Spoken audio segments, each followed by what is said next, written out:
Hello मित्रांनो, मी अजय मोहोळ, चालू अड्डा यूट्यूब चॅनलवर.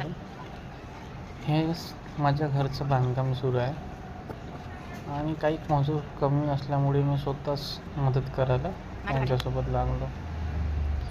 नंतर बांधकाम पूर्ण थोडंफार झालं होतं. घरात खूप कचरा, काळी कचरा, विटाचे तुकडे, सिमेंट सर्व होतं. म्हटलं मजुरांनी केलं नाही तर आपणच साफ कोणी करून घ्या. झाडू घेतला आणि भिडलो सफाईला. तेवढ्यात बाबा आले आणि म्हणे की एवढा घामाघूम झाला तर आम्ही पण करू लागतो. बाबा आले आणि बाबाने झाडू घेतला आणि शेवटच्या रूमपासून झाडण्यास सुरुवात केली. शेवटची अशा 2 रूम आहे, ही आणि पहिली. एक शेवटची म्हणजे तसे 3 आहे. 2 रूमा काढल्या आम्ही सध्याच्या. तर बाबाने पूर्ण झाडलं, कचरा जमा केला. मी टोपल्यात भरून पोत्यात जमा करून ते इकडं बाजूला जागा आहे, जो खाली प्लॉट आहे, तिथे फेकून दिलं पूर्ण.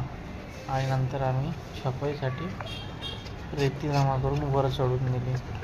बाबांनी मला पोत्यात भरून दिले आणि मी ते पोतं घेऊन भरून वर जमा केली.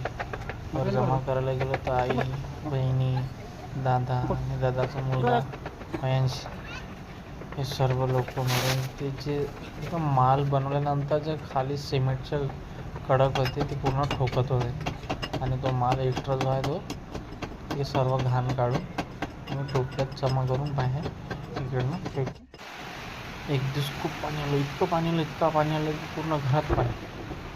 मग पाणी कसं काढावं कारण की खिडक्या लावल्यानंतर आणि वरचं काय बरोबर तुलाही उतार निघाला नव्हता. तर खूप पाणी आलं तिथून. टिनातून तिकडूनही पाणी आलं आणि इकडूनही पाणी आलं. बाहेर पण खूप पाणी आलं. मग आई, मी आणि बहिणी आम्ही तिथं मिळून ते पूर्ण पाणी काढून आम्ही स्वच्छ धुवून टाकलं. रात्रीच पूर्ण क्लीन करून अशा प्रकारे आम्ही पूर्ण आमचं घर स्वच्छ